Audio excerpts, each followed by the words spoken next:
Bonjour, respire avec moi juste un instant.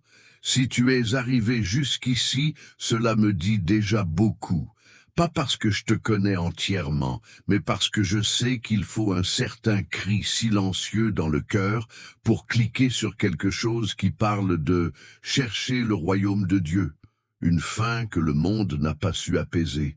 Et je veux t'accueillir comme on accueille un frère sur la route, sans juger, sans rien exiger, juste avec les bras ouverts et le cœur prêt à marcher avec ô toi pendant quelques minutes sacrées. Aujourd'hui, j'ai moi-même besoin de cette parole. Je ne suis pas là parce que je la vis parfaitement, mais parce que j'essaie. J'essaie de mettre le royaume en premier.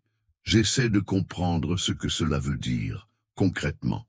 J'essaie de croire que si je fais cela, toutes les autres choses, oui, toutes, me seront données en plus. Si tu es fatigué, si tu es submergé par les choix, les incertitudes, les factures, les peurs, les attentes des autres, les responsabilités qui ne cessent de peser. Si ton esprit ressemble à une mer agitée, sans trêve, je veux t'inviter à entrer dans un espace sacré à l'intérieur de toi, un lieu où seul toi et Dieu demeurez. Ici, tes performances ne comptent pas. Peu importe si tu as assez prié aujourd'hui ou si tu as l'impression d'avoir encore échoué. Ici, il n'y a pas de public. C'est juste toi et celui qui connaît ton cœur mieux que quiconque. Écoute maintenant, avec respect, ce verset tiré des paroles mêmes de Jésus dans l'Évangile selon Matthieu, chapitre 6, verset 33. Cherchez d'abord le royaume de Dieu et sa justice, et tout cela vous sera donné par surcroît. Sens cet appel comme s'il était personnel. Comme si Jésus te regardait dans les yeux en ce moment et te disait cela avec douceur et autorité. Cherche d'abord le royaume, et tout le reste te sera donné. Arrêtons-nous là un instant, et laissons ces mots descendre jusqu'à notre esprit. Qu'est-ce que cela veut dire, chercher? Qu'est-ce que le royaume de Dieu? Et croyons-nous vraiment que tout le reste nous sera donné en plus? Peut-être que, comme moi, tu as essayé de mettre d'autres choses en premier. Et peut-être qu'aujourd'hui, l'Esprit Saint nous invite à renverser cet ordre, pas par obligation, mais parce qu'un chemin de vie abondante est caché dans ce choix. Aujourd'hui, je veux marcher avec toi sur ce chemin. Allons-y, ensemble. Je me souviens d'une nuit en particulier, une de ces nuits où tout semble calme dehors, mais où, à l'intérieur, le cœur crie fort. Il était tard. Minuit était passé. La lumière de ma chambre était éteinte, mais mes pensées, trop allumées pour me laisser dormir. J'étais allongé, mais mon âme était agitée. Il y avait des factures à payer, des décisions à prendre, un avenir incertain qui m'entourait comme un brouillard dense. L'oreiller était mouillé. Pas de sueur, de larmes, des pleurs silencieux, ce genre de pleurs qu'on essaie de contenir sans bruit, mais qui débordent quand même. Mes mains tremblaient légèrement, pas de froid, mais de peur, peur de ne pas y arriver, peur d'échouer, peur que Dieu ne m'écoute peut-être pas vraiment. Et c'est dans cette obscurité, dans le silence profond de cette nuit, que ce verset est venu me visiter. Cherche d'abord le royaume de Dieu, et tout cela. Mais je n'y arrivais pas. Tu sais, quand tu essaies de prier, mais que tout ce que tu parviens à faire, c'est soupirer, quand la Bible est là, mais semble si éloignée de ta douleur réelle, cette nuit-là, je n'ai pas réussi à faire une belle prière. J'ai juste dit, Jésus, si tu es là, dis quelque chose. Et il a parlé, pas avec une voix audible, mais avec une paix étrange qui a commencé à remplir la pièce. Comme si quelqu'un était entré dans la chambre, comme si le chaos avait été désarmé simplement par sa présence. Non, mes problèmes n'ont pas disparu. Je ne savais toujours pas comment tout payer. Je n'avais pas toutes les réponses. Mais il y avait quelque chose de différent là. C'était comme s'il disait « Je suis ta provision, je suis ta réponse, Je suis ce dont tu as vraiment besoin. À ce moment-là, pour la première fois depuis des jours, j'ai arrêté d'essayer de tout régler par moi-même. Et je suis juste resté là, en silence, le laissant être Dieu. Peut-être que tu connais cette sensation, essayer de porter le monde à bout de bras, alors que tout ce que Dieu désire, c'est que tu lâches prise, que tu lui fasses confiance, que tu reviennes à ce qui compte vraiment. Car au fond, on se disperse. On court après la sécurité, la stabilité, l'approbation, la réussite, le soulagement immédiat, et on finit par mettre le royaume en deuxième, troisième ou dernier. Pas par malveillance, mais parce qu'on est humain, et que le monde crie. Les urgences frappent à la porte, et le cœur se perd. Mais Dieu ne s'offusque pas de cela. Il nous comprend. Il connaît notre fragilité. Ce qu'il veut, c'est nous retrouver au milieu du désordre, nous rappeler à la maison, nous redire que le royaume n'est pas juste une idée. C'est un style de vie où Dieu est au centre. Et quand Dieu est au centre, le reste trouve naturellement sa place. Je ne sais pas ce que tu vis en ce moment. Peut-être que tu essaies de tout équilibrer. Peut-être que tu es fatigué de devoir tout gérer. Mais, et si aujourd'hui, tu faisais une pause? Et si, aujourd'hui, tu mettais tout entre les mains de Dieu et tu disais, « Seigneur, apprends-moi ce que c'est de chercher d'abord ton royaume. » Peut-être que c'est là que commence la véritable transformation. Cherchez d'abord le royaume de Dieu et sa justice, et tout cela vous sera donné par surcroît. Matthieu 6, 33. Ce verset se trouve dans le célèbre Sermon sur la montagne, retranscrit dans les chapitres 5 à 7 de l'Évangile selon Matthieu. Des paroles venues directement des lèvres de Jésus, des paroles qui sont devenues fondation du royaume. Prenons maintenant le temps, avec respect et profondeur, de regarder chaque partie de cette déclaration. Cherchez. Le mot grec original est zétéite, issu de zétéo. Ce n'est pas une recherche passive, mais passionnée, persistante, quelque chose que l'on poursuit avec le cœur.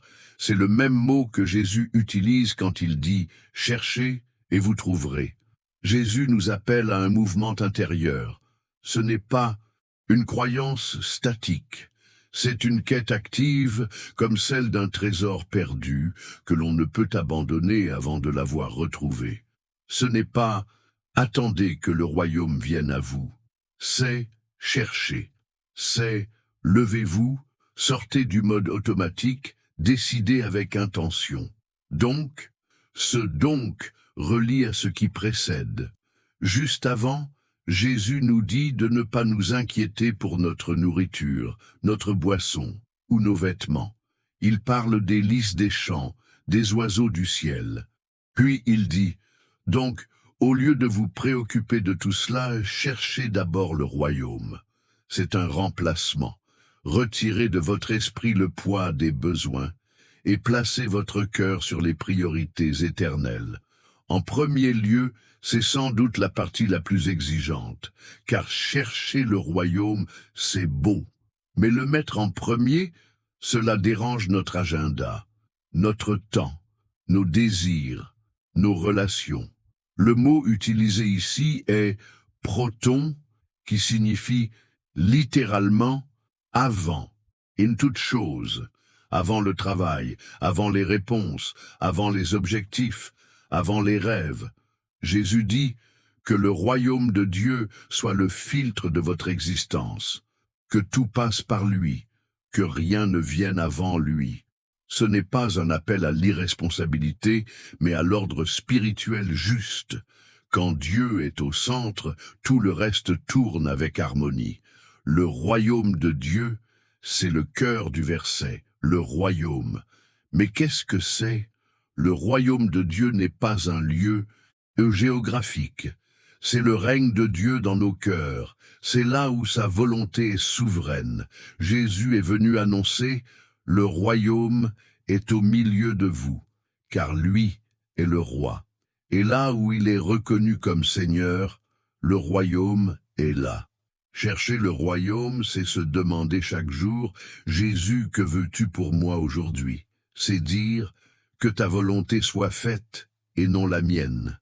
C'est vivre avec l'éternité en ligne de mire, avec les yeux tournés vers ce qui a une valeur impérissable, et sa justice. Pas n'importe quelle justice, celle de Dieu. Dans l'évangile de Matthieu, cette justice est le mode de vie de ceux qui vivent dans le royaume. Aimer ses ennemis, pardonner à ceux qui nous blessent, être pur de cœur, être artisan de paix, ne pas vivre pour l'apparence.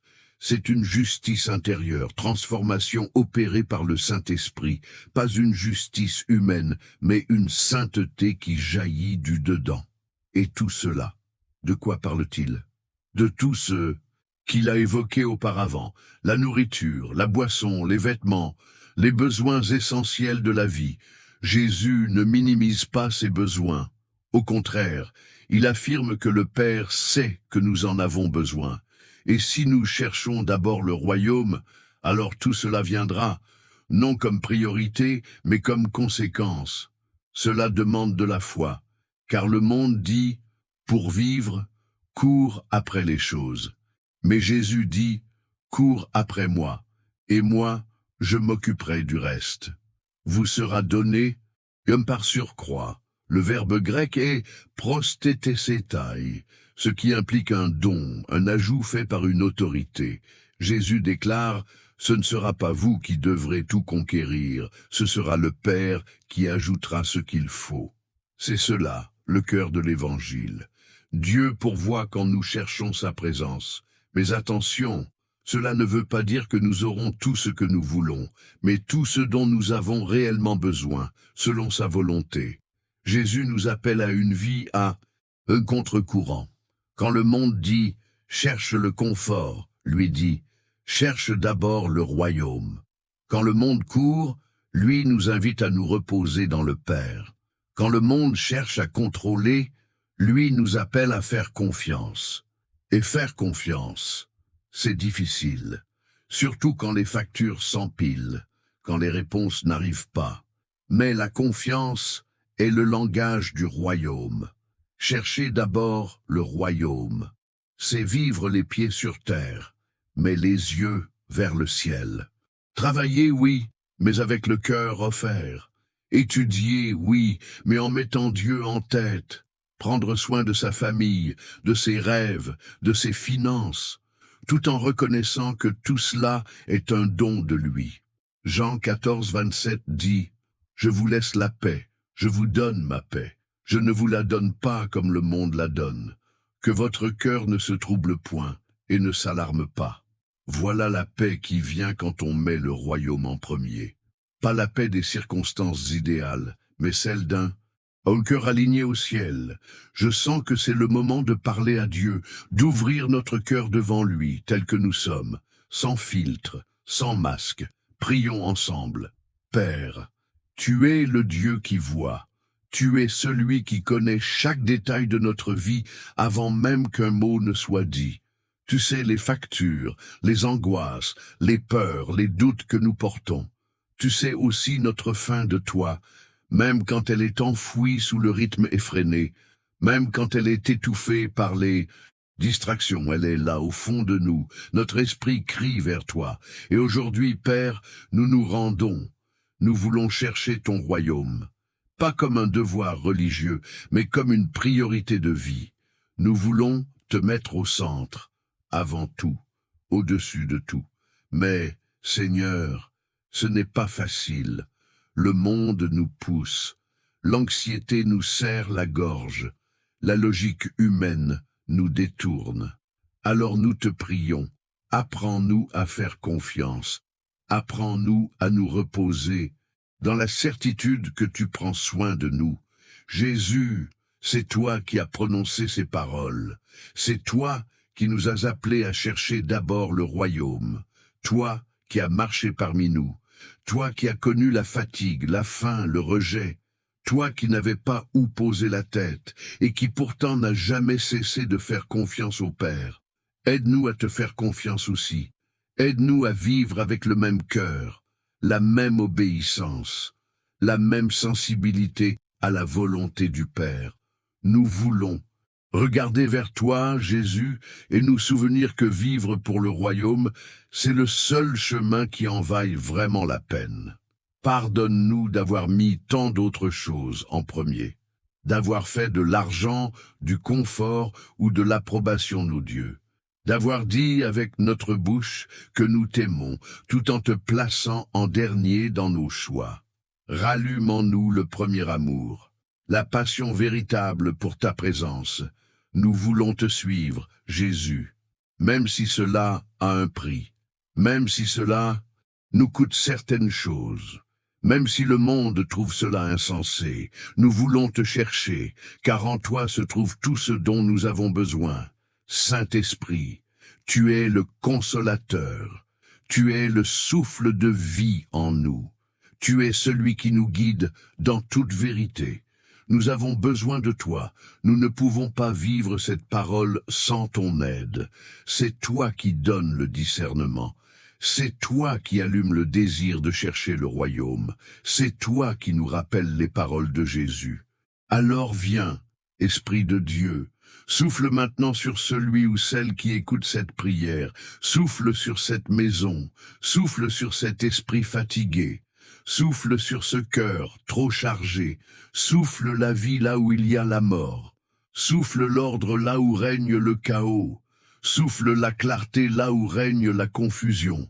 Remplis-nous de toi, conduis-nous, marque-nous, fais de notre cœur un autel, fais de notre quotidien un lieu sacré, fais de notre vie un reflet du royaume. Restons en silence maintenant. Avec toi, Saint-Esprit, il n'y a pas d'urgence, pas de scénario à suivre, juste ta présence, comme si notre âme s'inclinait, comme si tout en nous s'agenouillait devant le trône de la grâce, comme si chaque cellule de notre corps reconnaissait « Tu es Dieu, Esprit Saint, viens ». Touche ce qu'il y a d'invisible en nous, dénoue les nœuds de l'âme, libère ce qui est enfermé, rallume ce qui s'est éteint. Seigneur, ceux qui écoutent maintenant ont aussi besoin de toi. Nous avons besoin de toi. Nous sommes fatigués de vivre pour des choses qui ne tiennent pas debout, fatigués de courir et d'avoir quand même le cœur vide. Nous voulons quelque chose de vrai, quelque chose d'éternel. Nous voulons ton royaume, et nous savons que si nous te cherchons d'abord, tu ajouteras tout ce qui compte vraiment.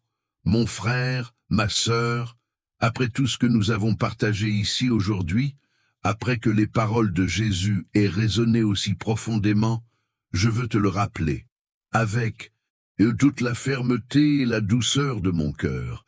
La promesse tient toujours. Matthieu 6,33 n'était pas une simple suggestion, c'était une invitation sacrée, et plus encore, une garantie divine. Jésus a dit « Cherchez d'abord le royaume de Dieu et sa justice, et tout cela vous sera donné par surcroît. » Si tu cherches le royaume avec sincérité, avec un abandon véritable, avec le désir quotidien de placer Dieu au centre, tu ne seras pas abandonné. Dieu n'est pas un homme pour mentir. Il veille sur sa parole pour l'accomplir. Il se peut que les choses ne se passent pas comme tu l'espères, mais tout ce qui viendra de la main du Père sera le meilleur, le plus sage, le plus complet, le plus rempli d'amour. Crois-moi, quand tu choisis le royaume, tu ne perds rien d'essentiel. Au contraire, tu gagnes tout ce qui a une vraie valeur. Ce n'est pas une question de perfection, c'est une question d'intention, de cœur rendu, de priorité spirituelle. Peut-être qu'aujourd'hui est le jour pour réorganiser ta maison intérieure, pour regarder à l'intérieur de toi et demander qui est assis sur le trône de mon cœur. Si ce n'est pas Jésus, tu peux encore changer cela, tu peux encore lui remettre le gouvernement de ta vie. Si cette parole a touché ton cœur, si elle a trouvé un écho en toi, je t'invite à laisser une trace, pas par orgueil, mais parce que chaque fois que tu te positionnes dans la foi, tu témoignes, tu encourages d'autres cœurs en chemin. Alors écris dans les commentaires, je choisis de chercher le royaume. Ou si tu préfères quelque chose de plus intime, Jésus règne en moi. C'est simple, mais c'est une confession puissante.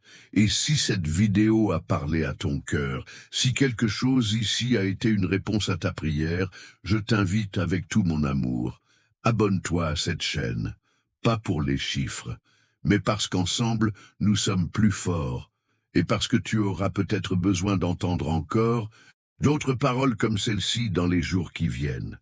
Des paroles qui rappellent à ton âme ce qui compte vraiment. Maintenant, permets-moi de te bénir.